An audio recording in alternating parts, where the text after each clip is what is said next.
Hello everyone, we will do 10.12 theorem. The theorem is if the sum of a pair of opposite angles of a quadrilateral is 180 degree. कह रहा है एक quadrilateral है जिसके जो opposite angles हैं उनका sum कितना है 180. The quadrilateral is cyclic. कहता है अगर ऐसा quadrilateral है तो हम ये कहते हैं, ये प्रूव करो कि वो cyclic है, मतलब वो सर्कल पे लाई करता है. ठीक है, तो अभी करते हैं इसका, देखिए इसको करते हैं रब और करते हैं फिर हम स्टार्ट. देखिए वो क्या कहना चाह रहा है. कहता है क्वाड्रिलेटरल हमने ये ले लिया, ठीक है. अगर ये क्वाड्रिलेटरल है, रेड पेन लेते हैं, अच्छे से दिखेगा. क्वाड्रिलेटरल कौन सा है? A B C D, non collinear points हैं ये. तो इनके ऊपर क्या बना दिया हमने, 4 लाइंस का क्वाड्रिलेटरल. तो जब ये इसने बनाया तो वो कह रहा है कि इसका अपोजिट एंगल का सम कितना है 180, मतलब बी प्लस डी कितना है 180. देखिए लिखा भी है गिवन में, a quadrilateral A B C D in which B plus D is 180. ये है हमारे पास गिवन. अब प्रूव क्या करना है, A B C D is a cyclic. Cyclic का मतलब होता है कि ए बी सी डी चारों ही पॉइंट्स किस पे लाई करेंगे, सर्कल पे. ये हमने प्रूव करना है. तो उसके लिए हमने क्या किया, एक पॉइंट को सर्कल पे लाई नहीं करवाया क्योंकि तो प्रूव करना है ना. तो इसको हमने अंदर ले लिया सर्कल के. तो 2 ही चांस हो सकते हैं. देखो हमें पता है सर्कल के 3 फेज होते हैं, या तो सर्कल के अंदर या सर्कल के बाहर या सर्कल के ऊपर. ठीक है, कैसे, जैसे ये मेरे पास सर्कल है तो इसके रीजन कितने हुए, 3. एक तो हुआ इंटीरियर, एक हुआ एक्सटीरियर, ये एक हुआ ऑन द सर्कल. तो मुझे प्रूव करना है on the circle. D point जो है वो किस पे लाई कर रहा है, ऑन द सर्कल. तो मैं 2 केसेस लेके चलूंगी इसके लिए. या तो डी, अगर डी ऑन द सर्कल नहीं है तो कहाँ हो सकता है, या तो इंटीरियर में होगा या एक्सटीरियर में होगा. तो ये चीज बस हमें ध्यान रखनी है कि in this case we will consider the 2 cases. देखिए ये क्या है मेरे पास, इंटीरियर. बहुत सिंपल है, कुछ भी नहीं है. अगर डी इस सर्कल पे लाई नहीं करता तो कहाँ करेगा, या तो वो अंदर लाई करेगा यहाँ, या वो बाहर लाई करेगा यहाँ. बस ये 2 केस लेंगे. तो हमने पहला वाला केस कौन सा लिया, ये जो फर्स्ट केस है ये है हमारा इंटीरियर वाला. हमने ये मान लिया कि जो इसका चौथा पॉइंट है मतलब डी, वो कहाँ लाई करता है, इंटीरियर. तो कंस्ट्रक्शन क्या बनाई कि अगर वो इंटीरियर लाई करता है, देखिए मैं दोबारा बना के दिखाती हूँ कंस्ट्रक्शन आपको. यहाँ पे है हमारा ए, यहाँ पे है हमारा बी और यहाँ पे है सी. इसको हम मिलाएंगे ऐसे क्या ऐसे, ठीक है.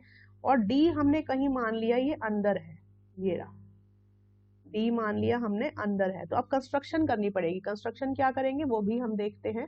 कंस्ट्रक्शन करेंगे कि extend A D to the circle at point D dash.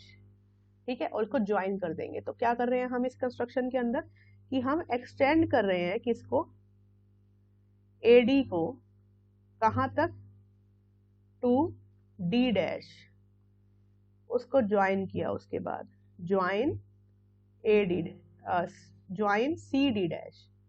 उसके बाद क्या ज्वाइन किया हमने, ज्वाइन CD डैश. देखो इसको एक्सटेंड किया D डैश तक और उसके बाद इसको C से मिला दिया ताकि एक और क्वाड्रिलेटरल बन सके. बस यही किया है इस फर्स्ट वाले में. ध्यान से देखें, इसको पहले एक्सटेंड किया हमने और फिर इसको C से मिला दिया. तो ये हो गया हमारे पास, नया बन गया क्वाड्रिलेटरल ABCD डैश. ठीक है, इसके अंदर ये क्लियर हो गया आपको, क्लियर. अब हम करते हैं सेकंड कंडीशन. अगर सेकंड में क्या कहता है कि D lies outside the circle, ये है एक्सटर्नल. अब सेकंड भी मैं ड्रॉ करके दिखाऊंगी, ये पहले से ड्रॉ हो रखे हैं, कोई बात नहीं, हम फिर ड्रॉ करेंगे. अब क्या कहता है वो कि 3 तो इसी के ऊपर है, A, B और C, ये तो इसी पर ही लाई करते हैं, यही लाई करवाएंगे इसको. लेकिन जो D है वो कह रहा है ये लाई आउटसाइड द सर्कल. तो इसको हम मिला देते हैं. अगर थोड़ा सा बाहर मैंने बना दिया, इसको यहाँ बनाते हैं. देखिए ये यहाँ है D.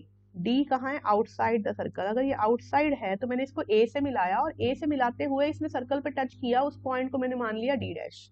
ठीक है, जो सर्कल पे पॉइंट टच कर रहा है दोनों ही केसेस में, उसको हम क्या ले लेंगे, सिंपल D डैश. अब हम ज्वाइन करेंगे इसको C से. तो हम इसमें लिखेंगे क्या, सेकंड कंडीशन क्या कहती है कि AD इंटरसेक्ट, है ना, टच करने का मतलब क्या होता है, काटने का मतलब इंटरसेक्ट. इंटरसेक्ट सर्कल एट, कहाँ इंटरसेक्ट कर रहा है, D dash, join CD dash. दोनों केसेस बहुत सिंपल हैं, कुछ नहीं किया. एक में वो अंदर था, एक में वो बाहर है. जिसमें अंदर है वहां एक्सटेंड करके सर्कल पे ले आओ और C से ज्वाइन कर लो. जिसमें बाहर है वहां सर्कल पे इंटरसेक्ट करवाओ और C से ज्वाइन कर दो। तो हमने कुछ नहीं किया, एक नया क्वाड्रिलेटरल बना दिया जिसका नाम है ABCD'। तो हमारे पास क्या बन गया, क्वाड्रिलेटरल तैयार हो गया हमारे पास, क्वाड्रिलेटरल।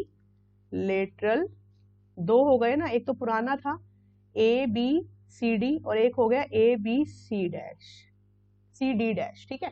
तो एक नया क्वाड्रिलेटरल तैयार हो गया जो सर्कल पे लाई करता है।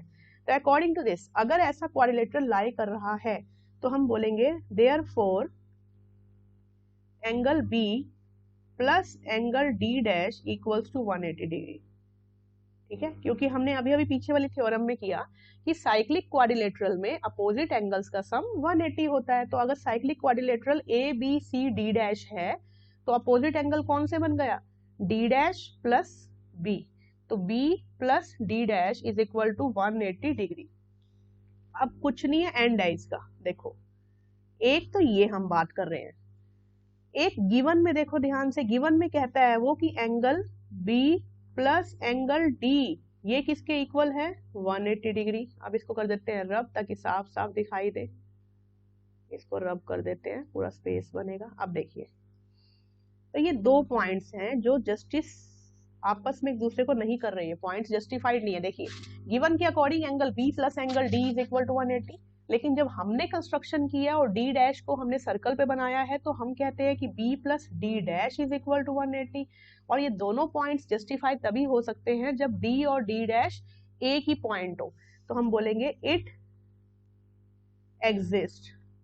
कौन एग्जिस्ट करेगा, या फिर हम कह सकते हैं 1 and 2 इक्वेशन जो है ये एग्जिस्ट तभी करेंगी if and only if D and D' इसको कर देते हैं अब रब, ठीक है, क्लियर हो जाए हमें अब। लाई ऑन सेम पॉइंट, दोनों के दोनों कहाँ लाई करें, सेम पॉइंट पे लाई करें, तभी ये हो सकता है। क्योंकि दोनों का सम 180 तभी होगा जब D और D' कहाँ होंगे, एक ही पॉइंट पे होंगे। और अगर दोनों एक ही पॉइंट पे हैं तो D को उठाओ और D' पे ले आओ, D को उठाओ और D' पे ले आओ, मतलब D भी कहाँ आ गया, therefore D must lie on circle, जहां D' लाई कर रहा है, D must lie on circle.